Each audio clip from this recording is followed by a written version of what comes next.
This episode is brought to you by Netflix. This Monday night, witness the end of an era. John Cena takes center stage for his final appearance ever on Monday Night Raw. One last match, one unforgettable farewell. Come celebrate the legacy of a true WWE legend. Monday Night Raw, November 17th at 8 p.m. Eastern Time, 5 p.m. Pacific Time, only on Netflix. Be there for the moment everyone will be talking about. Hey friends, this is Audie Cornish, host of CNN This Morning and The Assignment, and guess what? Every story you care about, every angle you want unpacked is now streaming on CNN. That means you can catch my show or other CNN programming whenever you want on your favorite device. And a subscription also gets you access to exclusive video series and unlimited articles. So subscribe to CNN at cnn.com/subscription. Once upon a mundane morning, Barb's day got busy without warning. A realtor in need of an open house sign. No, 50 of them, and designed before 9. My head hurts. Any mighty tools to help with this plight?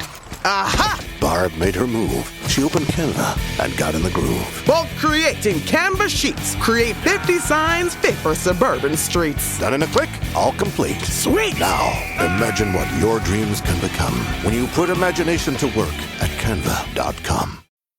Chronic spontaneous urticaria, or chronic hives with no known cause. It's so unpredictable. It's like playing pinball. Itchy, red bumps start on my arm, then my back. Sometimes my legs. Hives come out of nowhere. And it comes and goes. But I just found out about a treatment option at treatmyhives.com. Take that, chronic hives. Learn more at treatmyhives.com. This episode is brought to you by Progressive Insurance.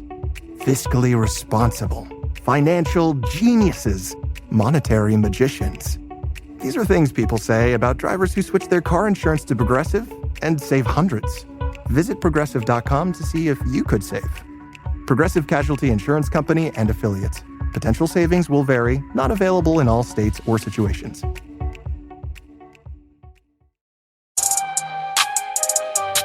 Drink it in, man. Cornbread! Cornbread! Touchdown, Detroit Lions! Drink it in, man.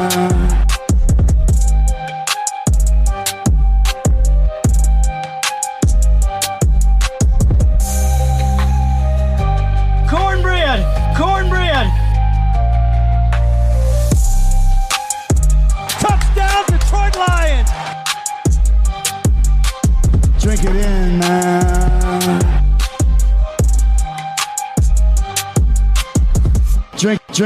Drink it in, man. Detroit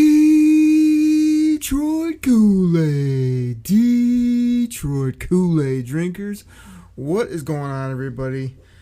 This is your boy Okri coming at you for the Detroit Koolaid Cast, the DKC flagship here on a Wednesday. Shout out as I'm recording, it's Veterans Day, to all the great veterans that serve our country. Thank you for your service. My grandpa, former Navy veteran, guys like 94, 96 years old, still looks and feels like he's 50. Just the most awesome person, and whenever he shows me his old pictures, being in the Navy, played a little football when he was growing up, just one of the greatest human beings ever. Grandpa, I love you, sir, and happy Veterans Day to everybody out there. I got so much to talk about on the Koolaid Cast today. I need to fill up that glass before we get rolling. Drink it in, man. Normally I say make it a double when I serve up the cornbread. I think we need a triple double side of cornbread to start the show. Cornbread, cornbread, cornbread, cornbread, cornbread. Was that 6? I think so. Because maybe I should have done a double side, because the Lions doubled up the Washington Commanders 44-22. I've got takes, I've got thoughts. We'll do our Gimmick game recap. I've got lots of scribbled bullet points on my paper here in front of me, some of which I will use, some I won't use, some I can't read.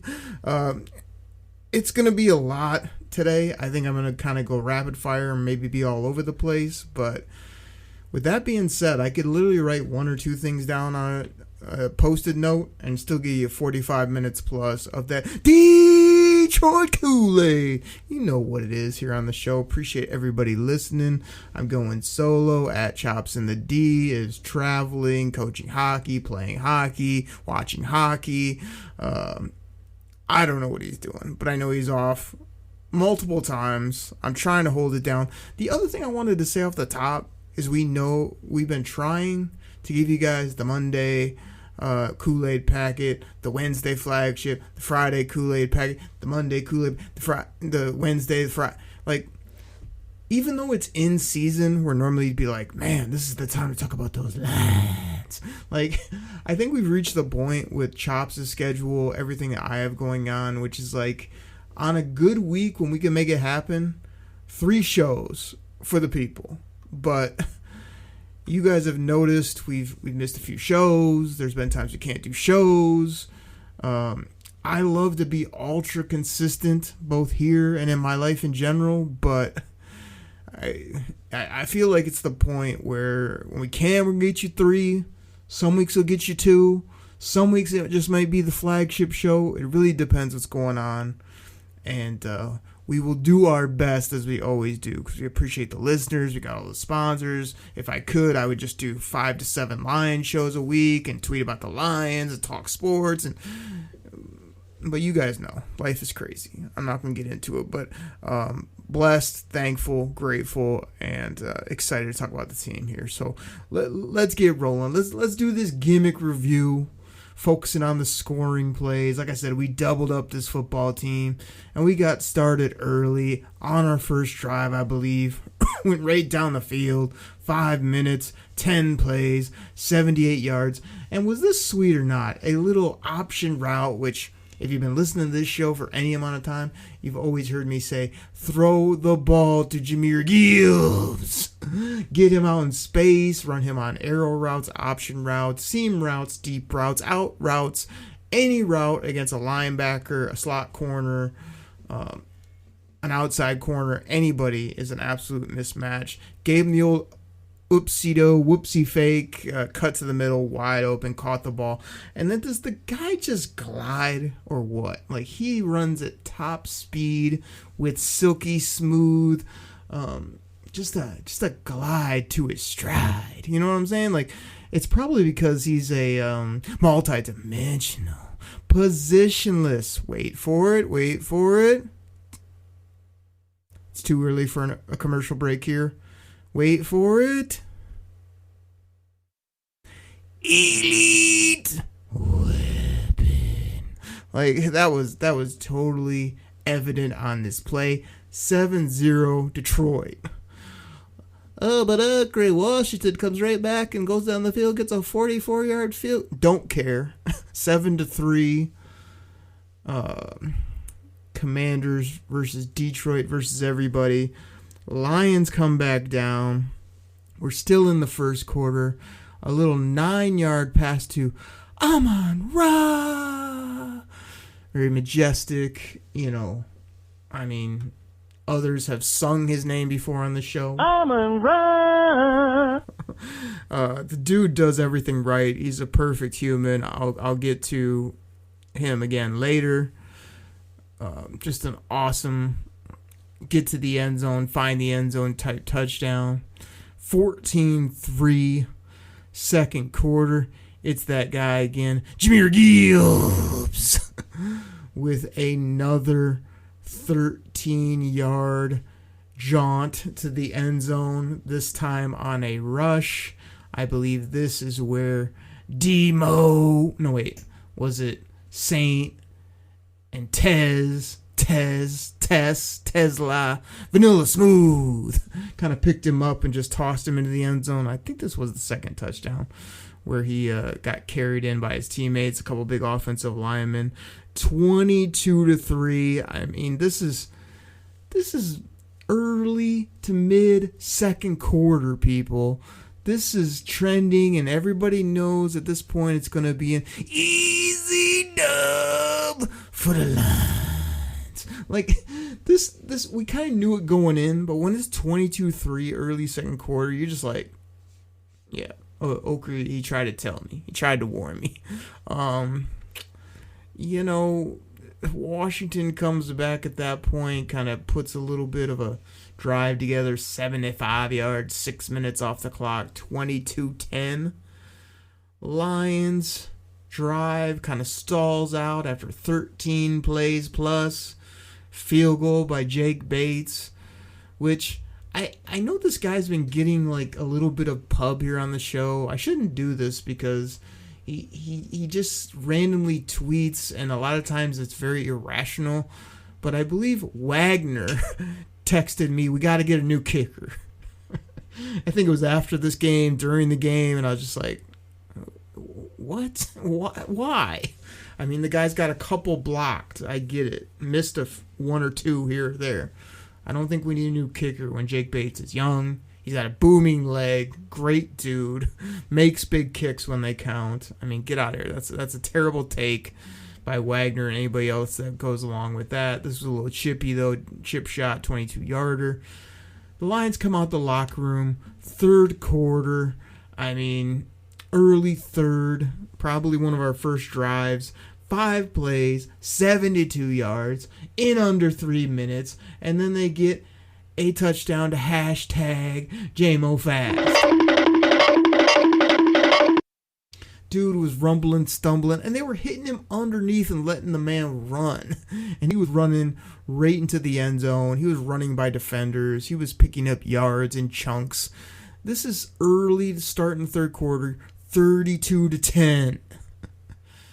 Somehow, old man Deebo Samuel fell in the end zone to make it 32-16. Jake Bates with another chip shot field goal. And then sure enough, when we get into the fourth quarter, it's another touchdown, this time from 43 yards out by that man, Gibbs. You know what it is? Gibbs. That's how you got to say it. And did I mention he's elite? This was so special, man. It was a little pitch play to the right. He got his legs going. He started that smooth, silky stride. And guess who was out in front? Number 58, Penei Sewell. Just blowing up people. And the minute Jahmyr Gibbs decided to turn it upfield, it was curtains for everybody. Just a waltz-in touchdown. Poetry in motion. In case you didn't realize, pick up by the times that I've done the gimmick, the times he's hit the end zone, Jahmyr Gibbs had 142 on the ground on 15 carries, 2 tugs, then he caught a few passes, found the end zone. My man had what do you have, 160, 170 some yards and 3 touchdowns? Making it look easy too, man. Absolutely special. Gotta find a way to keep this guy here. Dude's like breaking Barry's records at this point. He's up there with Burry. That's sick from this guy. I mean, he's not even 24 years old yet. Oh, baby. We could do better than that. Oh, baby! We can even do better than that. Oh, baby!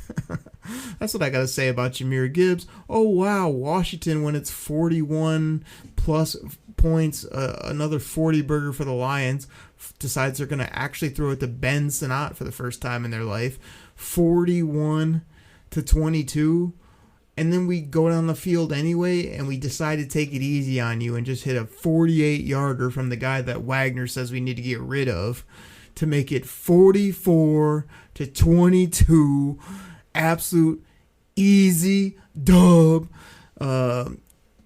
And I buried the lead because everybody and their brother, and it's right that they should be talking about Dan Freaky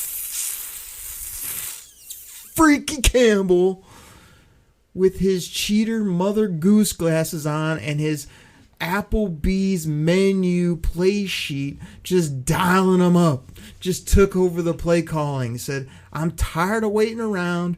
We got to get this cooking. And he did.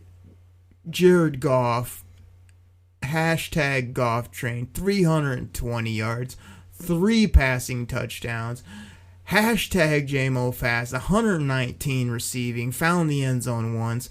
Did I mention our defense? My boy, Brian Branch.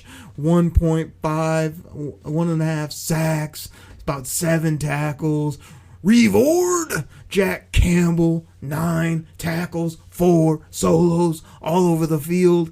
I mean, we're just getting after it, just locking people down on defense and just doing what we're used to seeing this football team do, which is it's so unique for a team to be able to beat you up, outscore you, sometimes lock you down on defense. Like, we could just do everything and anything. We could put up 40 or 50, or we could just smash you in the mouth and run it 40 times and beat you that way. And get after your quarterback and make decent plays on defense and turn the football over and beat you with our defense. It's a beautiful thing when this team is rolling. And Dan Freaky Campbell taking over the play calling, being the alpha leader that he is, a guy that can just in 1 week take over the play calling, coach the team, throw down challenge flags while he's not even looking because the guy behind him just said throw it and he trusts his people. This was such a tremendous game on so many levels. We all knew it was probably going to be an easy win, but for the Lions to come in, make that type of change with Campbell calling plays, have Goff, Gibbs, J-Mo, Saint, Laporta was making a lot of plays. Like, to have all those guys ball with the click of a finger and just like better tempo, better mix-up of plays, 50-50 split between Gibbs and Demo. Faux show. You know, let's go. He didn't get another skull, but you know, it'll happen. Adobe Acrobat Studio, so brand new. Show me all the things PDFs can do. Do your work with ease and speed. PDF Spaces is all you need. Do hours of research in an instant with key insights from an AI assistant. Pick a template with a click. Now your prezzo looks super slick. Close that deal? Yeah, you won. Do that, doing that, did that, done. Now you can do that with Acrobat. Now you can do that with the all-new Acrobat. It's time to do your best work with the all-new Adobe Acrobat Studio. This podcast is brought to you by Carvana. Carvana lets you buy your next car on your terms. Explore a massive inventory online, filter for what matters, and find your perfect match. Then choose delivery to your home or pick it up at one of Carvana's iconic car vending machines. Every car also comes with a 7-day money-back guarantee, so you can make sure it's the right fit. Buy your car on Carvana. Delivery or pickup fees may apply. Limitations and exclusions may apply. See our 7-day return policy at Carvana.com. Carvana. ¿Hablas español? Sprichst du Deutsch? Kan du norsk? If you used Babbel, you would. Babbel's conversation-based techniques teaches you useful words and phrases to get you speaking quickly about the things you actually talk about in the real world, with lessons handcrafted by over 200 language experts and voiced by real native speakers. Babbel is like having a private tutor in your pocket. Start speaking with Babbel today. Get up to 55% off your Babbel subscription right now at babbel.com/Spotify. Spelled BABBEL.com/Spotify. Rules and restrictions may apply. It was just a fun game to watch, easy game to watch, almost too easy for the NFL, you know, where all these teams are getting beat by scrub teams and, you know, Buffalo's getting blown out by Miami and teams are thinking, man, I'm doing a couple pick'ems and I swear, I try to just like, hey, who's the better team? Who's at home? I take those for the most part. And like every week I might as well just flip a coin, you know, just randomly point at a team with my eyes closed because that's kind of what happens. Except for when the Lions travel to Washington. We have about 40+% of the crowd are Lions fans.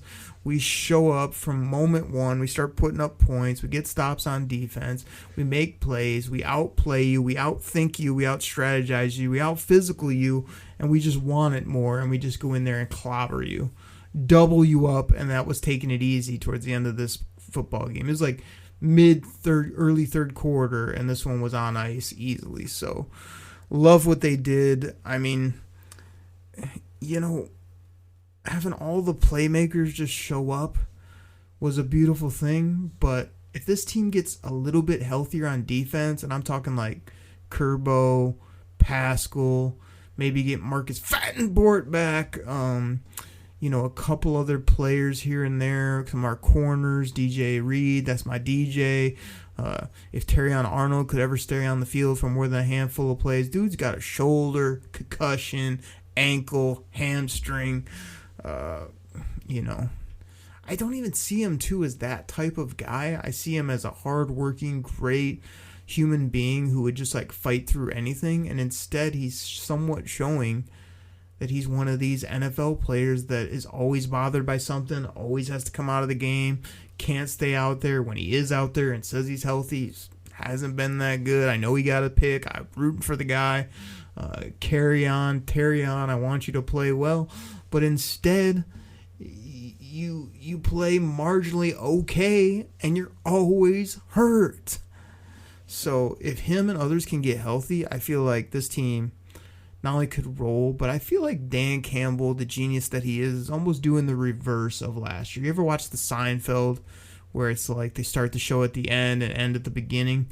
I feel like Dan Campbell looked at what happened towards the end of last year. They're all beat up. They're losing people. They don't have any bodies. They fall short. They kind of limp off the field after getting beaten the first playoff game they had.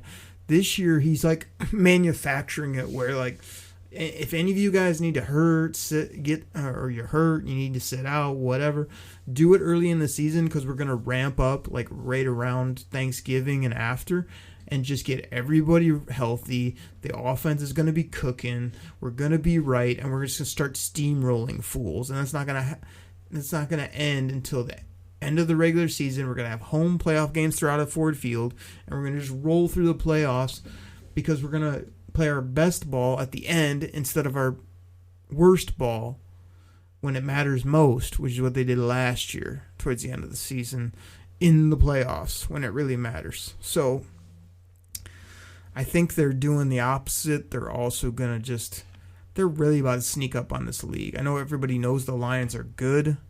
We get healthy and we have an offense like this. Who's going to beat this team? I saw some jabrones on Twitter talking smack from Philly, saying this, saying that. I had to do all I could to just bite my tongue and be like, you guys don't know what's coming, do you? We're probably going to come into your house, punch you in the mouth, score another 35 plus, take this dub, and just walk out with our heads held high. But we'll get to that on either the Friday packet or maybe later in the show, so I got to keep listening. But there's your Gimmick review. Dan Campbell's the man. Jahmyr Gibbs is, how should I say this? Maybe in one word or so. He's elite. Great to see J-Mo not only get the football, but how great to see them just run that cross route 2 times in a row, basically, and him just make the play, get yardage, and the next time somersault in the end zone. I don't know that we need the somersault, but hey, as long as you don't get hurt and you enjoy it and everybody else enjoys it, I'm cool with it. St. Brown. Hi, I'm Jim. I'm not an actor, just a guy living with prostate cancer. My wife and I face each day head on. We asked my doctor about Xtandi enzalutamide. Xtandi 40 milligram tablets treats men with prostate cancer that has spread to other parts of the body and responds to a medical or surgical treatment to lower testosterone. Xtandi may cause serious side effects: seizure, a brain condition called PRESS, allergic reactions, heart disease that can lead to death, falls and bone fractures, swallowing problems, or choking that can lead to death. Stop Xtandi and get medical help at once if your face, tongue, lip, or throat start swelling. Tell your doctor at once if you faint, have a seizure, quickly worsening headache, decreased alertness, confusion, vision problems, chest pain or discomfort, or shortness of breath. Xtandi can cause harm to an unborn baby or miscarriage. Use birth control during and 3 months after Xtandi. Common side effects include muscle and joint pain, feeling unusually tired, hot flashes, constipation, less appetite, diarrhea, high blood pressure, bleeding, falls, fractures, and headache. Visit Xtandi.com to watch my story. I'm getting punched by Deron Payne, and now I'm hearing rumor innuendo that they're going back and looking at did St. Brown hit him first, and will he be suspended? And it's like, the Washington Commanders were just out of their mind early in this game, talking noise after they jump off sides, punching people. They were flustered from the beginning, and it was just inexcusable. So nothing better happened to our boy Saint from the NFL, which likes to jack around with Detroit. Injuries coming out of this game, like I said, T.A. Penei Sewell went out for a while. That was very scary. He came back and played. He seems to be okay. That's tremendous news. Graham Glasgow went out, which I don't want the man hurt, but I don't know if that was a good thing or a bad thing. He was very vocal that he wanted back in the game, and I think the doctors and maybe some of the coaches were like, hey, just take it easy. They wanted to see how our other group went. I think he did get back in the game there and seemed to do fine, but that's a question mark, whether center, guard, where's he going to be, what's he going to do, how's he going to do, TBD if you ask me, but we'll see. I hope he plays well, or that we have a good replacement if need be. Kerbo, get better soon, bro. I miss you just playing center field and just taking the ball away and just doing big things. So there's your game recap. That's about 20 plus minutes without a breath. So I'm going to take a quick pause, get some of our great sponsors in throughout this show. Come back. I've got more thoughts. I've got the Lions adding certain players. I've got Lions community news. I might have a rant or two. I've got updated standings. Lots to do here on the Koolaid Cast. So appreciate all of the people. And the people consist of the millions. The millions and millions that listen, reach out, and rep the show. We really appreciate everybody. So take a quick pause. I'll be right back.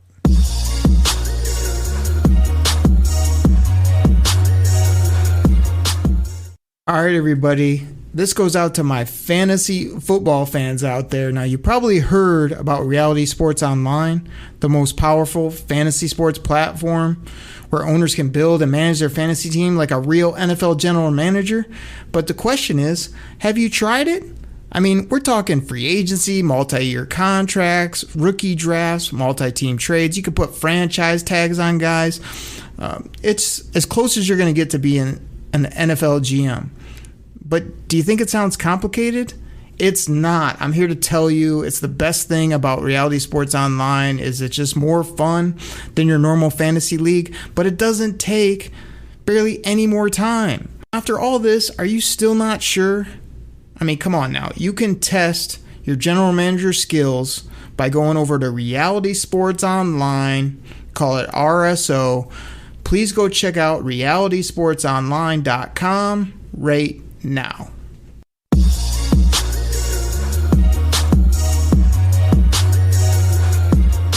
Kool-Aid drinkers, I'm back. Thank you so much for checking out the show, repping the show, sharing the show, listening to the show, downloading the show. Did you hit subscribe on the show? Faux show, you know? Let's go. The demo gimmicks works in lots of scenarios, but here on the second half, I mean, I guess where I want to start out is something I hit on in the first segment, which was how the Lions are not only getting healthy, but they've got sneaky people possibly coming back in the next week or two, and it's going to be fun. I'm talking about a guy who was drafted by the Lions and then cut by the Lions and then hurt and then cut, disappeared. Now he's back, but he's on the practice squad for now, but I could see him being a fun player later in the season. You guys know who that is. That's the assassin, Ahmed Hassanian. Like, this dude, I think he's wearing 61 or something terrible like that. Like, I see this guy coming back healthy, great attitude, practice squad for a bit, get his body right. Then he comes back and just starts hustling, helping the team, adding to the depth. I am so glad that the assassin is back in Detroit where he belongs. I know this guy gets a bad rap, and he kind of gets it from me sort of too, because I loved this guy soon after the Lions drafted him, and that was my former boy, Josh Pascal. Josh Pascal was like this big edge that you could move inside, that beat cancer, that was just big and physical, get after the quarterback, no nonsense, just had everything I like in a big old hardworking defensive lineman. And my guy has been nothing but hurt and out. And like I said, I hope it hasn't been the cancer coming back.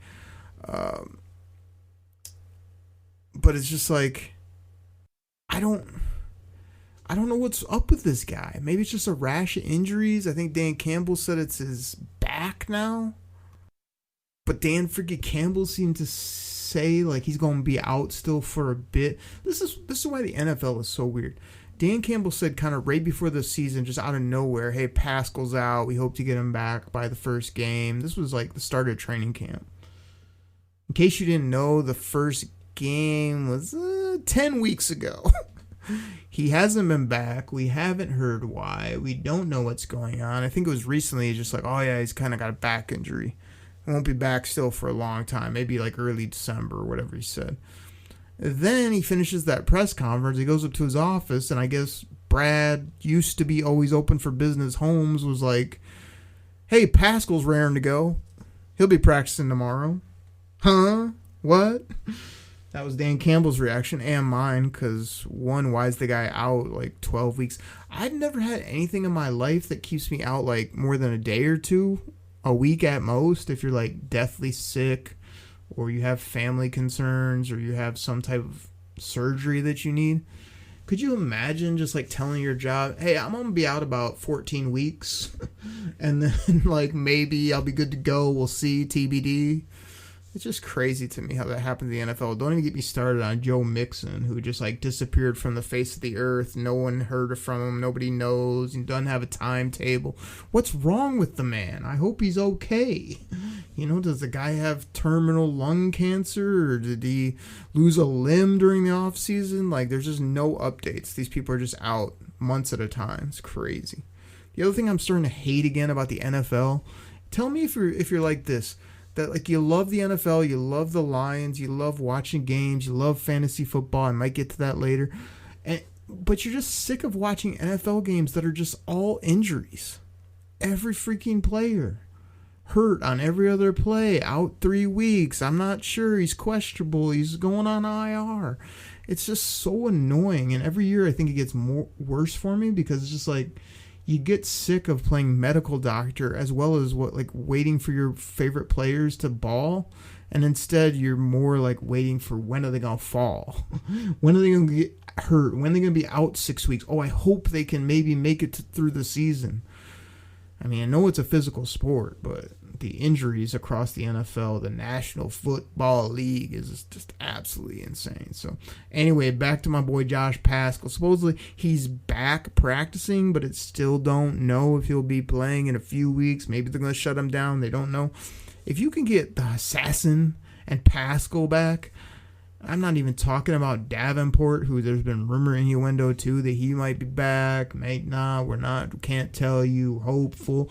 Like, the fact that Marcus Davenport can't play more than 3 NFL games without going out for multiple weeks is absolutely kind of embarrassing on a lot of levels.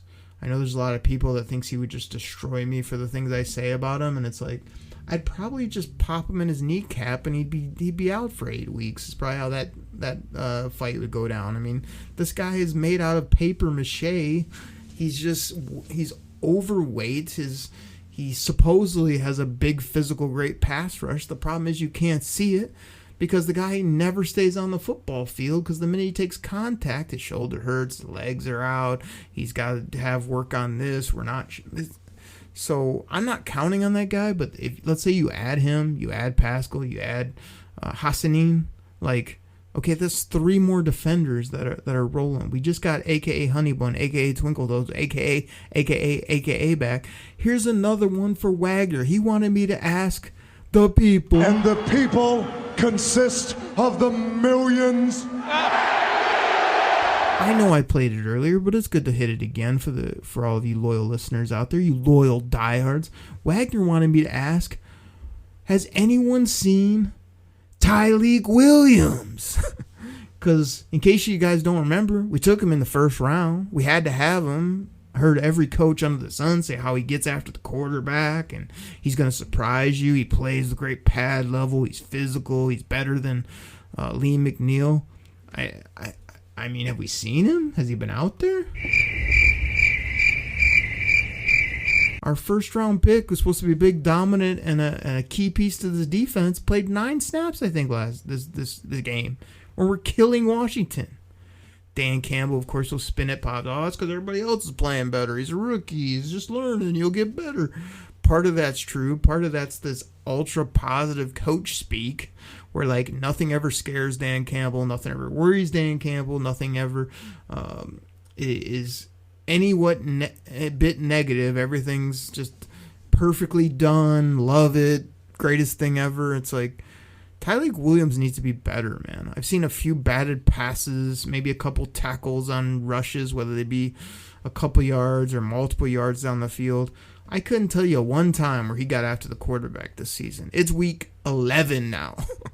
Like, that's a problem. You know, you got him, and you've got Tesla, who everybody acted like. Remember before the season, this guy's going to break all these records, going to have 80 catches, going to have 10-plus touchdowns. What does he have 11 weeks into the year? Like 5 grabs or 4 grabs, 2 of those with one hand, 2 of those with 2 hands. Like, that's a miss in the NFL when your first and your third round pick are nothing burgers. I don't know. Like, here's another guy that might come back. Ennis Ray. You don't technically need this car. You say that out loud to yourself. You say, I have no space. You say, I'm just looking. Then you click. Then you zoom in on photo number 87 and whisper, oh no. Then you text a friend, the one who always enables you. You say to yourself, this is the last one, knowing it is not. You don't need this car. But maybe, just maybe, this car needs you. Bring a trailer. It's never just a car. We all love a legendary comeback, and Degree Original Cool Rush is back and better than ever. Cool Rush isn't just a scent, it's a movement, a fan favorite that delivers bold, fresh vibes and all-day sweat protection. Whether you're heading to the gym, the office, or just trying to stay fresh on a long day, Cool Rush has your back. So if you haven't tried it yet, head to your local Walmart or Target and grab Degree Cool Rush, the fan favorite scent from the world's #1 antiperspirant brand. Straw, where's he been? What's going on with him? Can he come back? Because we can't cover a coffee table sometimes. TA's always out. DJ Reed, I heard, is like maybe coming back soon. Might not be back until early December. It's like, I would say he's probably get him back at the end of the year, a couple games left, get him ramped up and hope that he's good for the playoffs type situation. So, long story short, man, there's lots of bodies coming back. Kerbo should be back soon, but we don't know.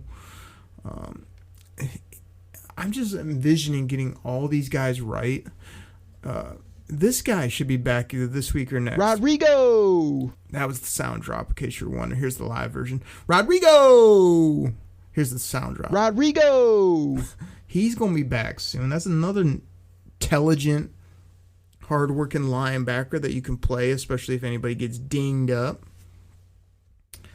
So, Lions are getting healthy. We'll see how healthy. We'll see when they get healthy. It could be a couple weeks, multiple weeks, end of the season. Just getting ready for the playoffs. Keep these guys out because even Marcus Fattenport can maybe play like 1 or 2 playoff games before he's out again. Maybe. I don't know. I don't know if that's true or not, to be honest. As you guys can still see, I don't know what is wrong with me. Like, somebody said I probably had COVID because I got knocked on my ass so hard and like had so many weird symptoms, but I've had this cough lingering for like weeks now, and they're like, yeah, the COVID cough lasts you like a month. So I don't know I feel okay, but it sucks when you're coughing or it's hard to talk here on the pod without running out of breath or coughing in the microphone, so I apologize again. Let me get to this rant real quick, and I'm gonna be timely with it. I know some of you out there, especially the people in the Detroit Koolaid Cast Fantasy League, love fantasy football. How about shout out to all my people that listen to the show? They're in my PFF All 22 League. What about all of you that listen to this or tell me you don't, but you secretly listen in all of my Reality Sports Online 32 team, 53 players per team leagues? Or my 8-team league where I'm just smashing fools again. Like, all my fantasy football people out there, this is a quick rant from Oakrey, and it's not boo-hoo me, but it's how many of you out there hit me up on the Twitterverse at Derek Oakrey. It's spelled the only way you can spell it, DerekOkrie. I want to know about some of your bad beats in fantasy football, because I've lost this year on the last play of the game. I lost by a half a point. I've lost by 1.6 points. I beat someone by like 0.83 at the buzzer. Like, I've lost in every way possible, yet the funny part is, in probably 80% of my leagues, I'm dominating. I'm like first place, second place. I just checked my underdog leagues that are kind of those best balls. First place, second place, first place. I'm doing immaculate across the board, especially with as many leagues I have where there's no way to win them all. But I'm so sick of having the bad luck when it comes down to Monday Night Football. I'm recording this. You guys all saw that abomination of a game between the Green Bay Packers and the Philadelphia Eagles. I had Love, Saquon, A.J. Brown, the Philadelphia kicker, and a couple others, and all I needed in a few leagues was a few points to win. I lost most of those leagues because none of those guys did anything. They were all terrible. Tell them, Charles. That's terrible. That was terrible. That's terrible. For them and for me, because there's nothing worse than being up. Like, you ever had these leagues where it shows you you're going to win, you got 98% chance of winning, and then you don't? How much does that drive you nuts when, I had a 98% chance of winning going into Monday Night Football through 2 to 3 quarters of Monday Night Football, only till the very end where Jordan Love, A.J. Brown, and my kicker did nothing, that then flipped to a 99% chance of losing late in the fourth quarter, which I did. I lost by a point. So, there's my fantasy football rant. I'm actually killing it, having a great time, and doing great in the majority, if not almost all of my leagues. I have a few clunkers like everybody, and I'm doing really bad in my couple pick'ems, where I take no worry about that because the NFL is screwed up, and the good teams never beat the bad teams, and the bad teams somehow always rise up, and then when you think they're going to rise up, they show you again they're bad, and they get blown out.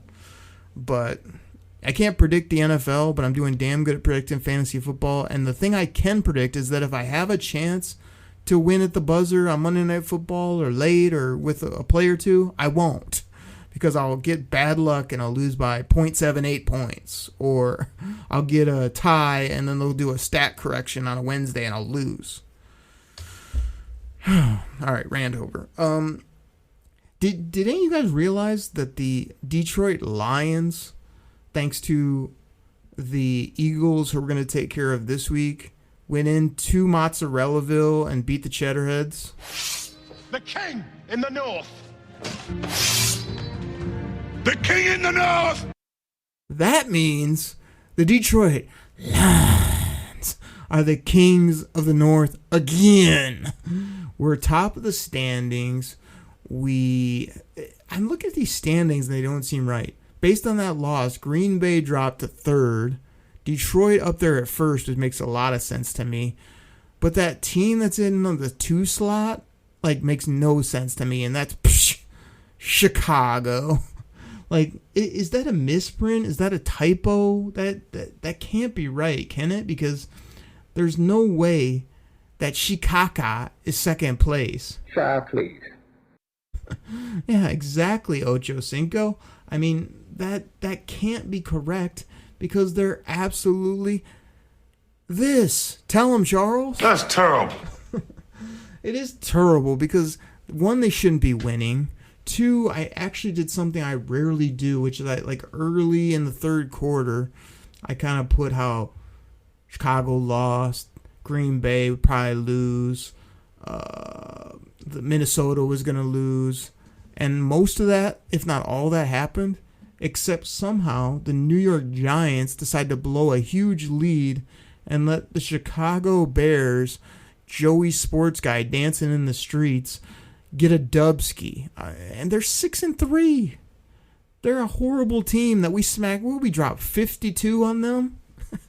And they have 6 wins and only 3 losses. That's absolutely insane. So the standings look right at the top. Ridiculous in the 2 slot. I love seeing the cheddar heads, the mozzarella sticks, the goat cheese drop down to 3rd. And then you got my boy J.J. McCarthy and the Minnesota Vikings, who somehow just came into Ford Field and beat us down at the bottom at 4-5. Not even 500, that team. So that's kind of crazy. Like a little look ahead, like I'll get to it. I'll do kind of an Oakery style breakdown on Friday, or maybe Choppy will jump in and do a solo packet. I don't know what's going to happen, but the Lions travel to Philly. It's prime time. It's Sunday Night Football. The Philadelphia Eagles are not only the defending Super Bowl champions, they're the top team, I believe, in the NFC right now. Just in front of the Detroit Lions.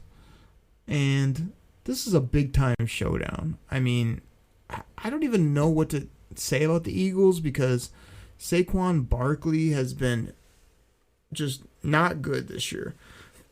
He was immaculate last year. Fantasy football owners know what I'm talking about. But when you watch him, I don't know if the line is just not as good or if he's not doing what he needs to do. The guy still looks like he can hit every home run every time, but he's just been 30 yards in this game, no touchdowns, 15 yards here, 40, 50 yards. Feels like a good game for him now.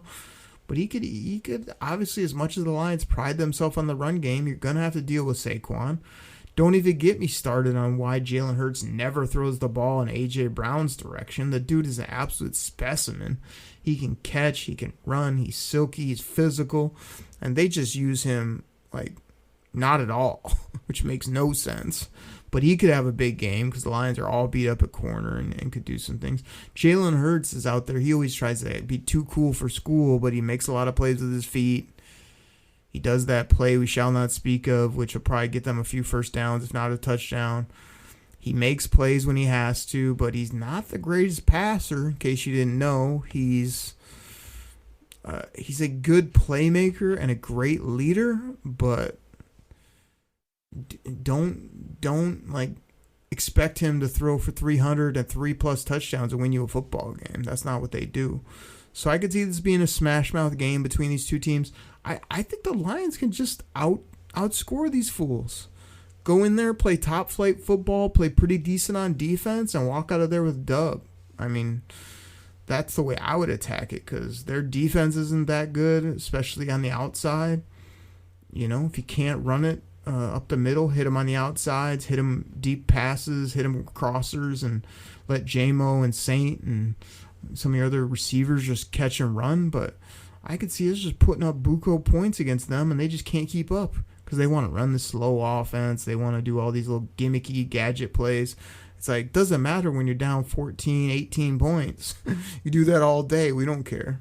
So kind of leaning on that Lions offense led by Dan freaking Campbell, Jared Goff, and all our playmakers. But like I say, I'll get into more of that. I think that's what I got. Like I said, I'm going through my bullet list. Can't read that. Already talked about that. All my little things I wrote down. Again, appreciate everybody so much. What a great win. Fun to come on here and talk about it. Get a few gimmicks in. Hit a rant or two. Talk about some rumor innuendo. Some guys coming back from injury. Just so hyped, man. This team hitting their stride at 6-3, possibly getting healthier, playing a big dog like Philly. Then I think they play the Giants, and then they got the Cheddars on Turkey Day, my favorite day of the calendar, greatest holiday of all time, Thanksgiving. Football, food, and family, you gotta love it. Everybody, that's what I got. I'll catch you next time right here on the Detroit Koolaid Cast. Take care, everybody. I'm out. I love the Lions. Say it with me. I love the Lions. Pack the bag, start the plane. This game is over. It is over. What a comeback by the Lions. Break it in, man.